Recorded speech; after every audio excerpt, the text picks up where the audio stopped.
કેનેડામાં PR easy કરવું in that case don't miss this video. આ વિડીયો તમારી માટે છે અને એ બધા એપ્લિકેન્ટ માટે છે જે અત્યારે કરન્ટલી કેનેડામાં છે કાં પછી કેનેડા છોડીને બેઠા છે, બટ સ્ટીલ એક હોપ સાથે છે કે નહીં મારે આગળ જઈને કેનેડામાં પીઆર લેવું છે, કેનેડાનું પીઆર લેવું છે. ઇન દેટ કેસ આ વિડીયો એ બધા લોકો માટે છે.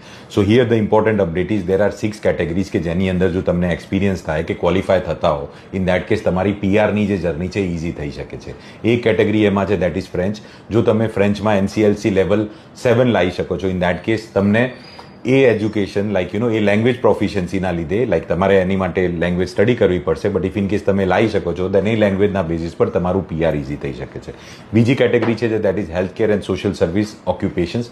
જો આમાં તમે ક્વોલિફાઈંગ એક્સપિરિયન્સ લો છો 6 મહિનાનો, ઇન દેટ કેસ તમે ક્વોલિફાય કરી શકો છો. તમારે એક પર્ટિક્યુલર નોક કોડ પર 6 મહિના માટે તમારે એક્સપિરિયન્સ લેવો પડશે.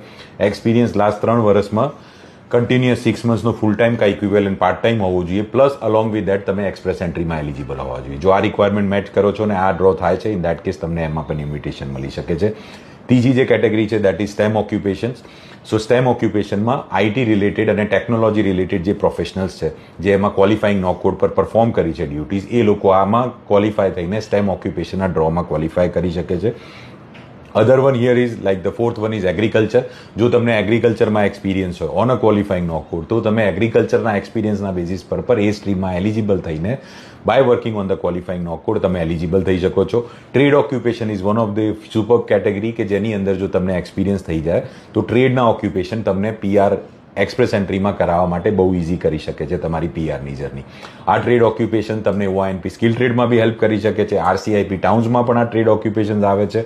સો ઘણા બધા ઓપ્શન્સ છે આપણી પાસે, plus over and above that OINP international student સ્ટ્રીમમાં પણ તમને એલિજિબલ કરી શકે છે.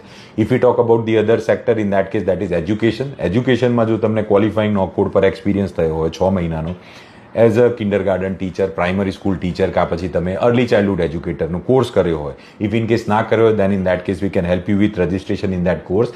એ કોર્સ કરીને તમે એક લાઇસન્સ પ્રોસેસ પૂરી કરીને તમે અર્લી ચાઇલ્ડહુડ એજ્યુકેટરની 6 મંથની ડ્યુટીઝ કેનેડામાં પરફોર્મ કરી શકો છો, જેના લીધે તમે આ જે કેટેગરી બેઝ ડ્રો છે એની અંદર તમે ક્વોલિફાય કરશો. મોર ઓવર એજ્યુકેશન જે છે બહુ જ પ્રાયોરિટીવાળી ઓક્યુપેશન છે. સો ઇફ ઇન કેસ તમે પ્લાન કરતા હો કે 2025માં કે 2026માં આગળ જઈને પીઆર લેવું છે, this is a promising sector. આ બધા કેટેગરીઝમાંથી કોઈ એક કેટેગરીમાં જો તમે એક્સપિરિયન્સ લીધો હશે કાં તમારું ક્વોલિફાઈંગ એક્સપિરિયન્સ હશે, ઇન દેટ કે ઓલરેડી હશે, ઇન દેટ કેસ તમે પીઆર જર્ની તમારી ઇઝી કરી શકો છો.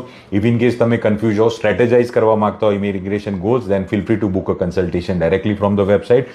Will discuss and evaluate your immigration goals together. Thank you.